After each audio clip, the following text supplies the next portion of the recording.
Bonjour, bienvenue dans Lex Inside. Au programme de ce numéro, on va parler RGPD, 3 ans après son entrée en vigueur. On parlera également responsabilité des juges et enfin, on parlera legal design dans les directions juridiques. Pour débuter cette émission, j'ai le plaisir de recevoir Xavier Piquant, associé chez Osborne Clarke, pour parler du RGPD 3 ans après son entrée en vigueur. Xavier, bonjour. Bonjour Arnaud. Alors, je viens de le dire, le RGPD est entré en vigueur il y a 3 ans. Où en sont les entreprises aujourd'hui en matière de conformité? C'est une très bonne question. Effectivement, on a un petit peu de recul maintenant après 3 ans. Et ce qui est intéressant, c'est qu'on est vraiment passé d'une gestion du sujet où, en fait, il y a 3 ans, il fallait être conforme quasiment de manière immédiate. Mais les entreprises aujourd'hui ont compris que c'était quelque chose qui s'inscrit dans le temps long. C'est une matière excessivement fluctuante. Les autorités de contrôle contrôlent, les autorités de contrôle édictent des normes, et il faut s'adapter en permanence. Donc les entreprises ont complètement intégré le fait qu'elles ne seraient pas conformes à 100% du jour au lendemain, et qu'il fallait intégrer dans ces processus, dans son fonctionnement, dans leur direction juridique et leur direction opérationnelle, le RGPD comme étant finalement un témoin privilégié du développement de l'entreprise qu'il faut considérer dans la vie de cette entreprise.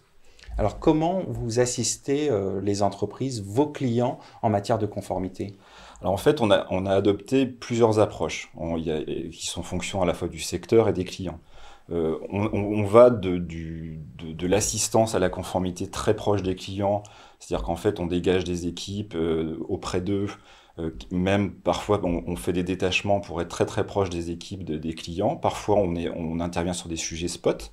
Ils ont besoin par exemple de déterminer des packs documentaires, des privacy policy, mettre à jour des sites internet, des politiques cookies.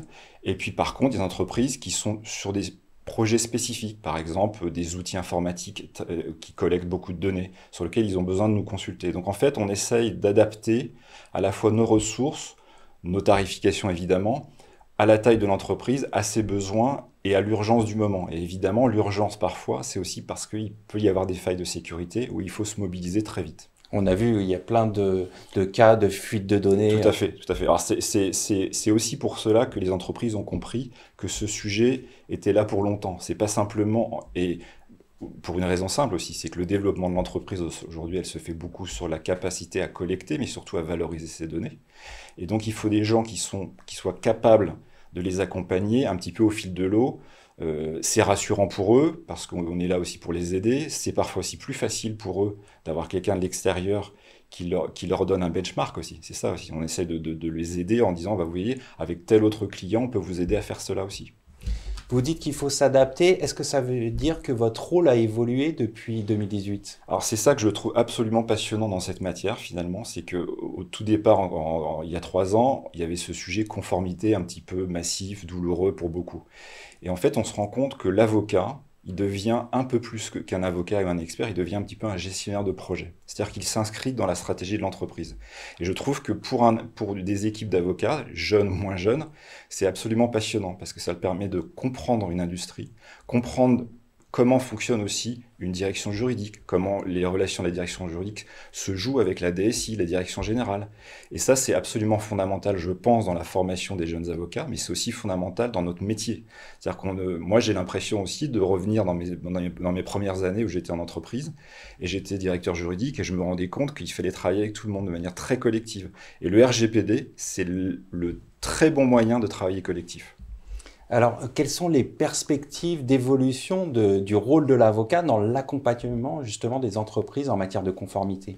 Alors je pense que, alors sans vouloir parler des sujets d'actualité, mais c'est important, je pense que le vrai sujet actuel, c'est quand même la cybercriminalité. On peut dire qu'après 3 ans, une grande partie des clients connaît le sujet du RGPD, l'a intégré, plus ou moins totalement, mais sait qu'il y a des risques de sanctions. Mais aujourd'hui, le deuxième étage de la fusée quand même, c'est cette capacité de réagir vite quand on est atteint par une faille. Il faut savoir que le facteur humain est très très fort. On l'a vu aussi d'ailleurs à l'occasion du confinement. Les gens travaillent à distance, donc c'est plus facile pour un attaqueur externe d'attaquer des systèmes d'information. Donc on se rend bien compte que là aujourd'hui, il faut vraiment travailler, c'est ce qu'on fait beaucoup, aux process qui vont permettre les entreprises de réagir vite en cas de faille. Et là aussi, c'est là où c'est très intéressant, c'est qu'il faut absolument travailler collectif, parce qu'on ne réagit pas à une faille de sécurité qui bloque le système d'information de l'entreprise à 17h un vendredi soir, c'est toujours à cette heure-là que ça arrive. Il faut travailler de manière collective, il faut une force d'intervention rapide en fait. Et ça veut dire qu'il faut travailler en synergie avec les directions Absolument. de l'entreprise? Et ce qui est très intéressant, c'est qu'à l'origine, je dirais même il y a 3 ans, beaucoup d'entreprises s'est dit le RGPD, c'est un vrai sujet juridique évidemment, mais c'est un sujet aussi très informatique, et notamment dans la nomination des DPO. Et on se rend compte que petit à petit, il y a de plus en plus de directions juridiques qui reprennent le sujet en main, et donc le DPO est de plus en plus issu de la fonction juridique. Ce qui est intéressant parce qu'il a une fonction de régulation, et puis il a une fonction objectivement, parce que ça sera ça la troisième étape. La troisième étape, c'est la valorisation. Quand on a fait le ménage chez soi, qu'on connaît ses actifs incorporels, qu'on connaît ses bases de données et qu'on a bien mitigé les risques, eh ben on peut valoriser. On va conclure là-dessus. Merci Xavier d'être passé Merci sur le Arnaud. plateau de Lex Inside. Merci.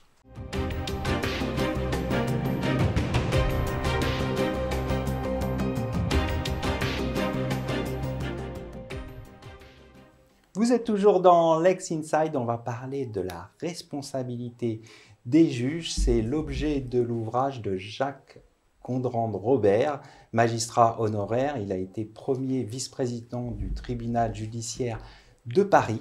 Et c'est mon invité tout de suite dans Lex Inside. Jacques, bonjour. Bonjour. Alors pourquoi avez-vous choisi d'écrire cet ouvrage? Comme vous le savez, j'ai exercé la justice pendant presque 50 ans. Les 15 dernières années, j'étais à Paris et j'ai eu à traiter les plaintes des justiciables qui étaient mécontents du fonctionnement public, du service public de la justice. Donc j'ai pu constater qu'il y avait très vite un écart entre le public, d'une certaine manière, et ce qui était restitué dans la presse, qui se plaignait en disant la justice est un scandale, etc. Les juges sont responsables. Et l'analyse plus complexe et plus précise, plus profonde, qui permettait de voir qu'en réalité, les juges pouvaient être responsables, mais il fallait d'abord chercher d'autres responsables qui sont le fonctionnement du service public, les moyens qu'on accorde aux uns et aux autres. Les juges ne sont pas les seuls, ils travaillent avec des greffiers, ils sont entourés d'avocats, et il y a une forme de groupe, là, je dirais de chaîne, qui fait que, comme je disais moi à l'époque, je disais quand le travail est bien fait par des avocats, généralement, le travail est mieux fait par les juges. Mais si le travail est fait d'une certaine manière, où il y a beaucoup de travail ajouté, de valeur ajoutée par le juge, eh bien, de toute manière, là, le juge est totalement responsable. Bon, Donc vous comprenez que la question de la responsabilité des juges se pose. D'ailleurs, le président de la République a saisi le Conseil supérieur de la magistrature sur cette question. Quelles sont les réponses que vous proposez dans votre ouvrage? Alors, le président de la République a saisi le Conseil supérieur de la magistrature pour que celui-ci lui donne un avis. Le Conseil supérieur de la magistrature, c'est l'organe constitutionnel phare pour les juges, parce qu'il s'occupe de leur promotion, de leur nomination, mais en même temps aussi des sanctions. C'est un conseil de discipline. Et dans la saisine du président, il était sous-entendu que en gros, vous, les conseils supérieurs de la magistrature, vous recevez 8000 plaintes de personnes, et vous, de juges notamment, et vous ne sanctionnez que, éventuellement, vous ne répondez que pour 1% ou 2% de ces 8000 plaintes. Ça cache, bien entendu, ça cache, vous faites de l'entre-soi et vous vous protégez entre vous. Eh bien moi je dis, c'est faux. Pourquoi? Parce que lorsque la plainte est dirigée vers le Conseil supérieur de la magistrature, le texte prévoit qu'il faut se plaindre du comportement d'un juge. Alors que moi, quand je vous ai dit tout à l'heure que j'ai jugé les plaintes des justiciables, c'était par rapport aux décisions de justice. Et à partir du moment où les décisions de justice, comment on les critique? Moi, j'étais au tribunal à la base. Il peut y avoir des appels, il peut y avoir des cassations. C'est ce qu'on appelle les voies de recours. C'est fait pour ça. Quand on s'adresse au Conseil supérieur de la magistrature, c'est pour des comportements et non pas pour des décisions. Le Conseil supérieur de la magistrature juge les juges, comme vous l'avez dit, mais il ne juge pas les décisions des juges. Or, les saisines se font sur les décisions? Elles se font, voilà. L'ambiguïté, c'est que le grand public ne sait pas croit pouvoir obtenir une modification de décision de justice en s'adressant au Conseil supérieur de la magistrature. Par définition, de toute manière, il répondra toujours « niet ». C'est pas possible, c'est pas dans ses fonctions. Il est très responsable et c'est un organe constitutionnel très sérieux. Le garde des Sceaux entend restaurer la confiance en l'institution judiciaire, puisque le constat, vous le faites vous-même d'ailleurs dans l'ouvrage, il y a une défiance envers la justice. Oui. Est-ce que c'est une bonne réforme? Alors, en tout cas, l'intention est bonne. Les modalités, on pourra peut-être en discuter, on va le faire tout de suite. Quand on veut que la confiance revienne vis-à-vis d'un corps, il faut montrer soi-même qu'on a confiance dans ce corps. Si jamais il y a la moindre réticence, on a du mal à faire adhérer les autres. Or, l'expérience prouve que ces derniers jours, alors que les juges, pas la justice en général, mais les juges étaient très critiqués, il n'y a pas eu de la part du gouvernement, du président de la République, de réaction pour dire « mais attention, ces critiques-là qu'on vous fait sont injustes ». Donc, la vision qu'on va donner au public, c'est qu'on peut continuer à critiquer la justice, et ce n'est pas le meilleur moyen, finalement, si on laisse la possibilité de critiquer sans preuve, d'asseoir une confiance sérieuse. On va conclure là-dessus. Merci d'être passé sur notre plateau.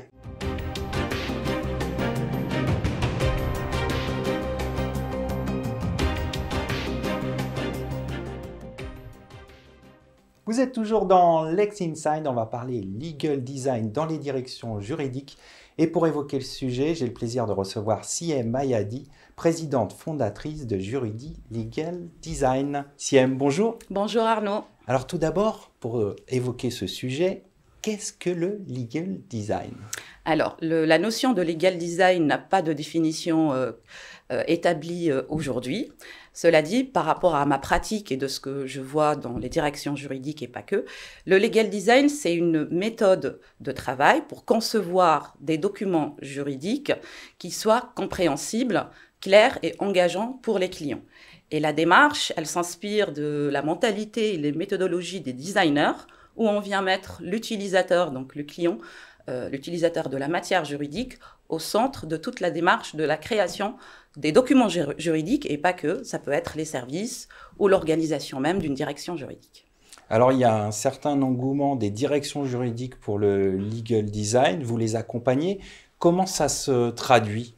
Alors, dans l'accompagnement des directions juridiques, il y a un certain nombre de demandes qui peuvent différer d'une entreprise à une autre.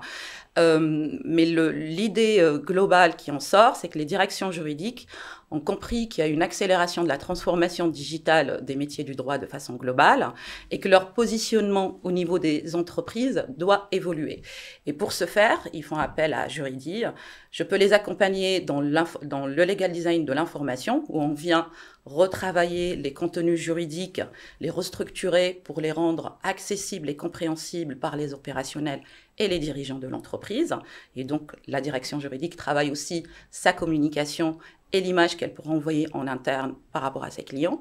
Et l'autre façon d'apprendre aussi le legal design, qui ne se limite pas uniquement à de l'infographie, mais c'est plutôt, c'est ce que je dis d'ailleurs en formation, c'est plutôt un état d'esprit global que les juristes... C'est une démarche en fait. Tout à fait, c'est une démarche et un état d'esprit dans lequel les juristes peuvent se mettre et travailler au quotidien. Donc l'autre volet, c'est la formation, où je forme certaines directions juridiques, je peux citer la société Métro France, ou aussi des organisations publiques comme le département des Yvelines. C'est des directions qui veulent aller vers donc, la transformation digitale et ils souhaitent acquérir des compétences extra-juridiques pour pouvoir aller vers l'implémentation d'outils digitaux. Ça peut être développer sa capacité à travailler en mode projet, donc être agile, mais aussi travailler avec d'autres personnes qui ne sont pas forcément des juristes. Ça peut être leurs clients internes. Et donc là, on développe le travail collectif et aussi on développe l'intelligence collective. Et ils souhaitent aussi pouvoir communiquer de façon claire pour sécuriser les dossiers et les projets de leur entreprise. Et concrètement, vous travaillez sur quel type de projet ? Des contrats, ça peut être des contrats. Là, j'ai un de mes clients en ce moment, une grande entreprise française qui est aussi implantée à l'étranger, qui est en train de transformer ses contrats en façon legal design, donc avec le langage clair, avec des infographies, où on vient présenter l'information de façon accessible pour que leurs partenaires puissent savoir sur quoi ils s'engagent et aussi comprendre la responsabilité des parties et les obligations des parties. Donc, c'est des contrats qui peuvent aller jusqu'à 60-70 pages. Oui, et du coup, c'est un réel intérêt d'essayer de rendre intelligible ce contrat en mettant en avant certaines spécificités. Tout à fait, le rendre intelligible, compréhensible, dans le but, in fine, de notamment réduire les risques de contentieux et aussi donner une image de l'entreprise par rapport à tout l'aspect éthique, valeur, qu'on est en train de travailler avec des partenaires de façon transparente et on souhaite qu'ils puissent comprendre sur quoi ils s'engagent. En définitive, quels sont les bénéfices pour les directions juridiques d'utiliser le legal design? Il y en a pas mal. Les premiers que je vois, c'est la capacité à travailler ses compétences comportementales, ce qu'on appelle les soft skills. D'ailleurs, je peux renvoyer vos écouteurs et vos lecteurs vers le référentiel du juriste augmenté de l'EDEC Augmented Law Institute. Donc, développer la capacité à travailler en mode projet, à être créatif, à pouvoir travailler avec leurs clients, leurs propres clients qui ne sont pas juristes, et aussi à pouvoir maîtriser l'implémentation des outils digitaux demain, parce que, in fine, la démarche du legal design, c'est le client qui est au centre de tout le processus de création, que ce soit le legal design de service, de l'organisation ou de l'information juridique elle-même. On va conclure là-dessus. Merci Siem d'être passé sur le plateau de Lex Inside. Merci Arnaud. Merci à toutes et à tous pour votre fidélité et à bientôt pour un nouveau numéro de Lex Inside.